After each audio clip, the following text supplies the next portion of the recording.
This is your Chargers linebacker, Dan Henley, and you're tuning in with Chargers Unleashed.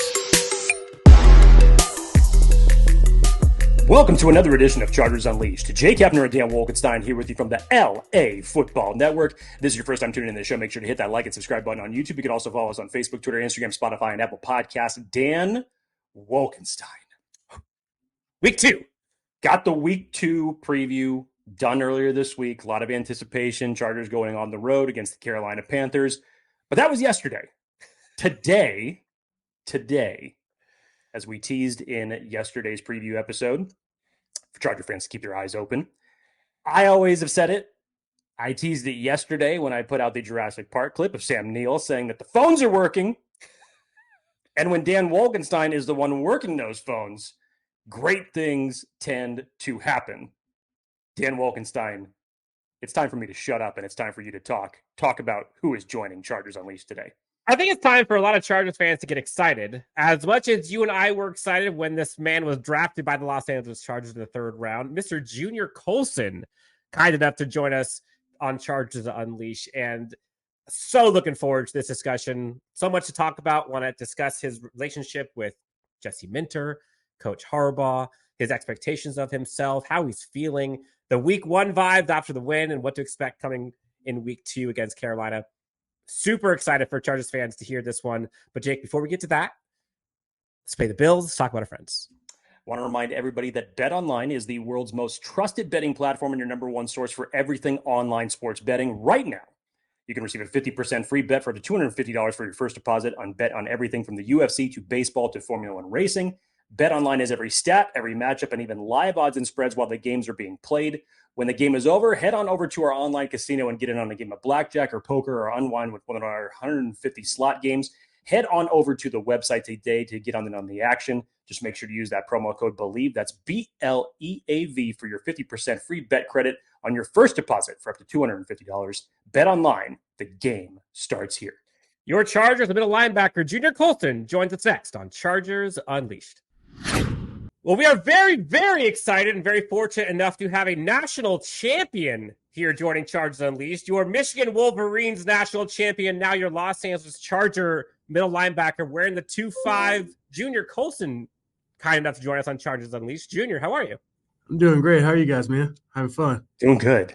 We're doing great. We're so excited to have you on. Chargers fans have been so pumped to see you in the Powder Blues. And we saw you Week 1. We'll talk about a bunch of stuff. We'll talk about, your history growing up. We'll talk about, some of the coaching staff as well as your impact on the team. But let's just kind of start off with, I think what I see as almost one of your best qualities on the field is just your toughness and resilience, which is well documented. We saw you at Michigan through pain and playing with like clubs on both of your hands, as well as a foot injury. You just had your appendix removed. We saw you out there Week 1. It feels like this is the healthiest you've been in years. Like, how are you feeling physically? I'm feeling good right now. I'm feeling good. Truly, this probably is one of the healthiest I've been in years. Just especially in college, I always had some sort of injury that I was going through me. Like, my sophomore year, I got my foot the whole year. Freshman year, you got a little something every now and then. But this is probably the healthiest I've been, for a while. So I'm very happy. I'm very, very fortunate. It's all glory to God. But I'm just excited to be out there, just have fun. And Junior, you were able to kind of come back during the preseason a little bit, ramp up after being out for a little while, but you just got your first W, your first NFL game alongside your teammates, your coaching staff. Walk us through your emotions of stepping out into that field against the Raiders and how it felt, aside from the heat. How did it feel for your defensive teammates to put on a dominant and a physical performance and beat a division rival in the manner that you did?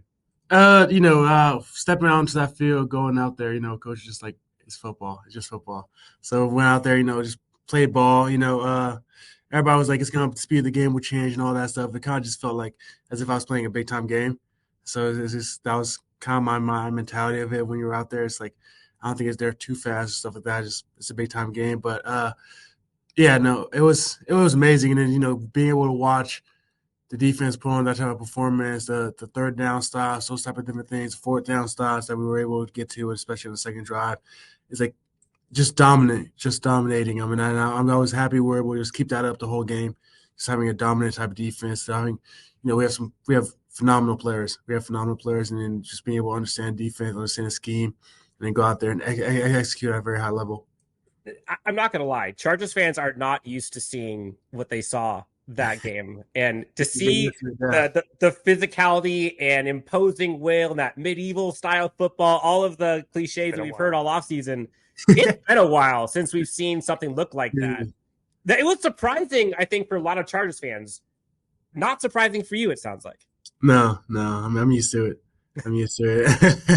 But, wherever, I've been, coach has been, it's just been like very dominant type defense. Defense has always been a very dominant thing. We take it very seriously. So we hold each other to a very high standard. So each and every day we're going to expect the best from each other. We're going to want the best from each other. If you're not, bringing the best, we're going to call you out on it. So, so it's been able, that's what drives us, a lot of us, because you don't want to let your teammates down. And it's also, you don't have to do too much. Just do your job. Junior's looking to be back-to-back national champion, one in the college, one in the NFL. That'd be sweet. I'd love to see that. Now, you talk about your coach. Let's talk about it for a bit. You met head coach Jim Harbaugh prior to playing with him back at camp, prior to college, where he offered you the scholarship. You had a bunch of offers from other high-profile schools like LSU and Oklahoma, Oregon. Obviously, coach selects you again with the Chargers this year during the draft. What did you see in Coach Harbaugh that made you choose Michigan? And maybe how has your relationship with him kind of evolved since that initial camp? What I see in him, like I just saw a winner. I saw a winner, and I saw a family man. That was like one of the biggest things to me. Is like, I'm big on family. You guys know my story, so it's like, to me, family is very important. So I saw a family man, and just the way he, embraced my people, embraced my family, embraced him, brought him in, and all that stuff. It felt like that was the right place for me to go. So especially coming out of high school, and like we just had a great relationship. Like it's very easy going. I can just talk to him, and he feels like that.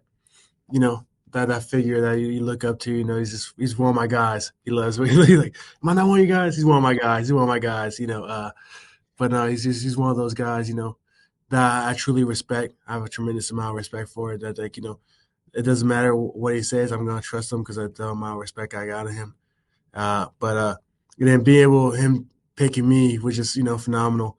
So that just means, he believes in me, trusts in me, and just it's a good relationship. I picked him first. He picked me second now. So it was awesome. That's so great. Your relationship with defensive coordinator Jesse Minter goes back even further from when you were both at Tennessee, when Coach Minter was the DC at Vanderbilt. You lived close to each other and have built up that relationship. And Coach Minter has even said that his kids now look up to you. Talk to us about how your relationship with Coach Minter and how that's impacted you both on and off the field. That's my guy. Coach, man, he's a guy, I would do anything for. I'll run through fire for. He's one of those guys that's like, he's one of your best friends. Me and him have been able to be very connected, and just like we kind of operate on kind of like the same wavelength, very just low guys. So it's just amazing. It's just amazing, being able to have him in my corner, being able to have him be here, just still teaching me the defense, still teaching me. Like he taught me the defense. It's kind of like ins and out of it, and just like the way he understands it, and then with his family and all that stuff, that's just phenomenal, because he lived close to us, close to where I grew up and all that stuff. So we just grew together, and then I've been to his house a couple of times, just became very close, and then his kids, man, I adore them. They're the best kids. They're the best, 3 little kids, and just they have fun. They're enjoying life. They're enjoying, they're out here a couple of times. They're enjoying the weather, enjoying school, enjoying the little sports that they're getting into. And I just love to hear about it. So I just give them an open ear. They just talk, and I'm just there listening, soaking it in. Now, your life journey, you kind of talked about it. It's unbelievable, and it's inspiring, to be quite honest. From Haiti, you get adopted, then you get into football without speaking any English. Now, I read Michigan was actually the first hat you ever saw when coming into the United States. Yes. Talk to us about like some of maybe the biggest life lessons you've learned that have kind of led you to either being in the NFL or led you to kind of where you are today. I'm always learning lessons. I know it's a heavy one. It's a heavy one. I'm always learning lessons. So you popped that one on me. But just for Michigan was the first hat I saw when I came to America. Didn't really know anything about the sport, so it was just a hat to me at the time. But as you grow up and learn and evolve, you kind of become like that. But just I don't know. I've always felt like I've been super blessed. I've always been super blessed to see where I am, how I'm going, where my trajectory is. It's just one of those things. You leave it up into the hands of God. And then I don't know. I always felt like I kind of knew my path, my plan. Even though when I was tiny, I maybe weighed 55 pounds, 60 pounds, soaking wet. I had a plan, had a path, and then I had the right people around me. I think that was the best thing. God put the right people around me to guide me to where I am now. Give me the best parents out there, to where they just believe in me. They give me everything that a kid could ever ask for. It's just something, beyond blessed. And then the people around me, just like my coaches, from like my little league coaches to my high school coach, I had a linebackers coach, that played in the league. So then like being able to have him just, be able to teach me different things, show me how to play linebacker, especially when I switched over. It's just, I think God just put everybody in the right situation at the right time to help me elevate. Now I'm beyond blessed. Let's talk X's and O's for a second, because Coach Minter alluded to this during his press conference today. I wanted to get your thoughts on his philosophy of the green dot. Uh-huh. This is obviously a testament not only to your play, but he mentioned Deion Henley, Denzel Perryman in this regard. I'm assuming this green dot, and you can correct me if I'm wrong, I'm assuming this green dot rotation concept is coming from weekly game prep in terms of how Coach Minter goes about prepping each week against different opponents, what's the situation aspect of it. But I wanted just to hear from you what these conversations have been like with Coach Minter. The green dot? Yes. Yeah, mostly just, weekly, like, it's going to be 3 people that have the green dot. So just depending on the series and the drive, he's gonna say who he wants to have the green dot and how it's going to go. So it's just, it switches, but like it's going to mostly be the same people week to week. It can change. You can have a D-line have the green dot. You can have anybody have the green dot. It's just more about how much you understand defense. You're just communicating to people. It's very easy. I don't know. You guys have more of a thought process behind the green dot than I do. Because I'm just making a play call, making my low checks. I mean, and I appreciate you saying that about Dan and I for that, but kind of what Dan was alluding to when he was first asking you questions, we're not used to seeing something like that. It's normally it's green dot on one person, and that's how it stays the entirety of the year. And we're not used to seeing communication effective throughout 60 minutes. And I think that, like, pragmatically, just thinking tactically, right? Like, how, like, do you switch helmets? Like, are there 3 different, like? So we each have 2 helmets.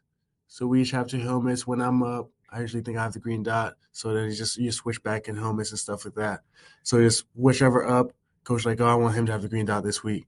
Or this series, you have the green dot. Next series, it could be somebody else. But it's just like, we're all great communicators. We're all great communicators. So it's just being able to have that green dot, being able, get the play loud, concise, and clear to the guys. And then we just make our checks from there. Just play ball. Talk about keeping you on your toes. Like, hey, Junior, just a heads up, 20 seconds, you're going to be a green dot. And then 10 minutes later, just kidding. Yeah, just love it. It's just, it's fun, though, because I'm playing both spots. So it's just fun. So just sometimes I have it, sometimes I don't. Just got to know where I'm at. I love it. Now, let's talk about the linebacker group. The group itself has seen quite the makeover in just a short period of time in both player and coaching. Both since the group hit the field in training camp, it looks like it's just kind of started off strong, hit the ground running with way more aggression. What has the experience been like seeing the core kind of come together, given you have the history of knowing what it takes to win as a linebacker unit? Oh, it's been amazing. Being able to have the coach we have, who's played in it, who's playing in this type of league, who's dominating this type of league. Right? Just say he's dominating this type of league. So it's like being able to have that. He knows what it takes. That's probably one of the best things, having a coach that played it, especially for linebacker, knowing what it takes, what to do, how to do it, what's the best way to take it. So now that's kind of what helped shape our core. It's just like he's just dropping nuggets, dropping certain hints because he understands it. So now it's like we're able to talk to him like he's a football player. He's a football player. He's a football player. We're talking to him about football play and how we should do it, what's better, and it's just like it just makes it very clear and concise communication. It's not like you should do this. Coach doesn't feel right doing this. So it's just like you have that with him. It's just been phenomenal. And then the core, man, they're amazing people. They're amazing people. They're amazing players. You guys are able to see that firsthand. Those guys dominate. Those guys dominate anywhere they go. DP being the vet in the room, taking leadership, going out there and just dominating and out there. He understands football. And then you got the rest of us. You got Nick, Dayon, me, Shaq, Gene, all of us. Troy, can't forget Troy, big 6'4". Hey man, he can do a lot. But those guys, I think we make a great core. We keep it light, but we know we're a family. We're a family that would do anything for each other and just wouldn't want to let the other guy down. I feel like that's also a thing that drives us to do whatever our job is in the moment. Just do your job, do your 111, and then just go out there and dominate. Yeah, and as if we haven't talked about how versatile Junior Colson is on this show previously, this is how intuitive he is, because my next question was going to be about Coach Bowman and talking about the impact that he's had on you since you've been there. And kid's got the answer to the test. Exactly where it was going. So you're already one step ahead.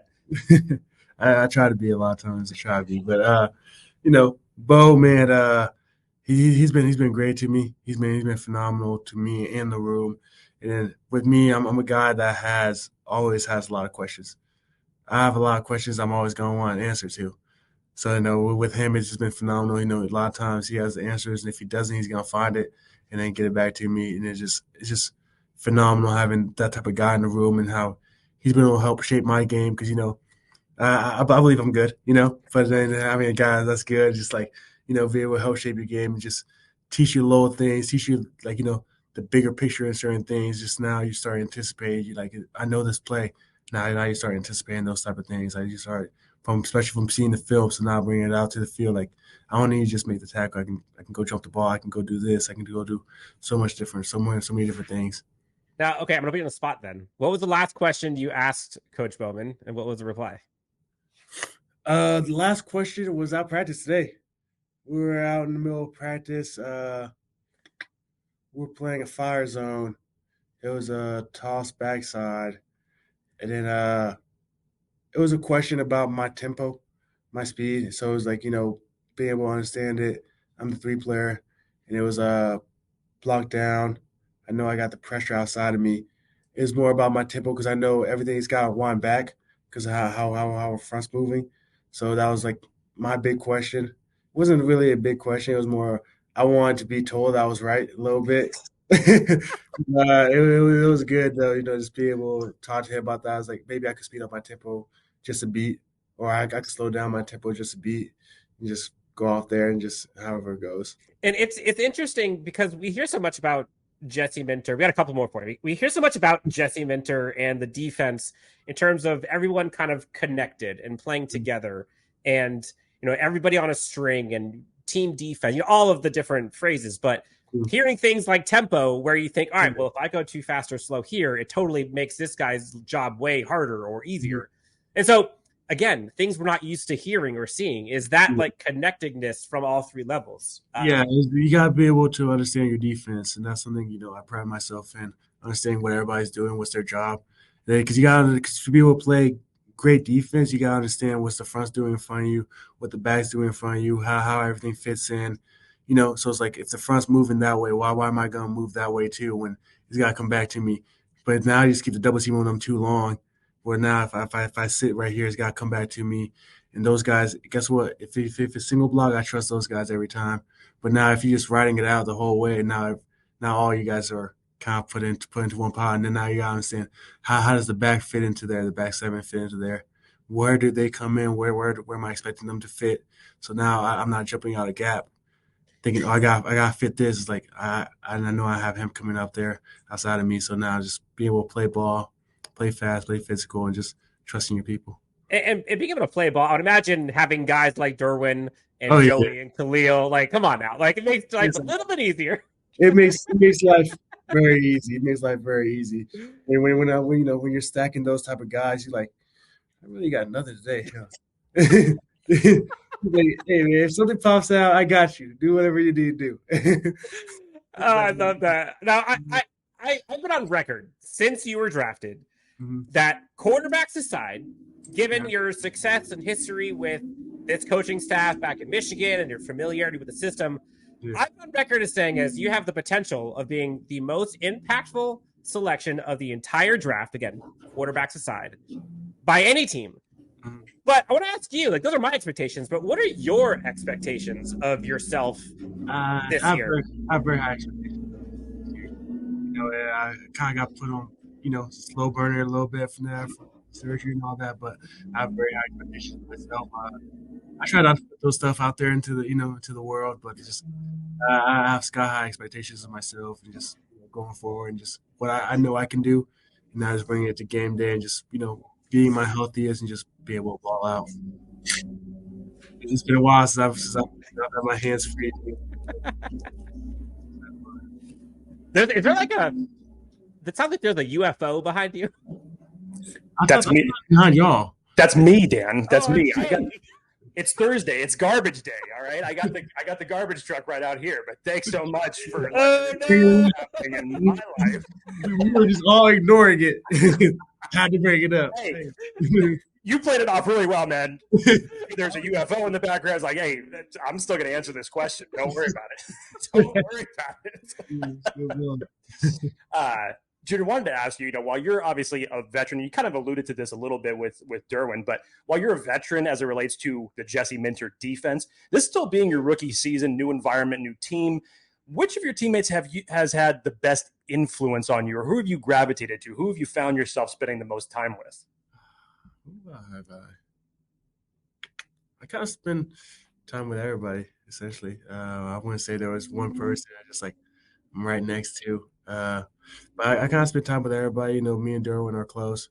He's one of those guys that's just he's kind of like a big bro. Takes me under his wing. I could say the same thing about DP. Those type of guys. So I've been in the league a long time. Then you can talk to Khalil and just so you have so many guys you look up to. So many guys you're just watching holy shit.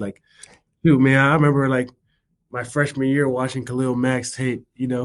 Able to see that now you're playing with him. It's just it's just the same thing. Just being able to see all those things, just have all those guys that just to just make life a lot easier. You got some of the best players on your team. Offense, defense, you got some of the best players on your team. So now it's be able to step up your game to that level, and then knowing you can play at that level and just making sure you don't let them down.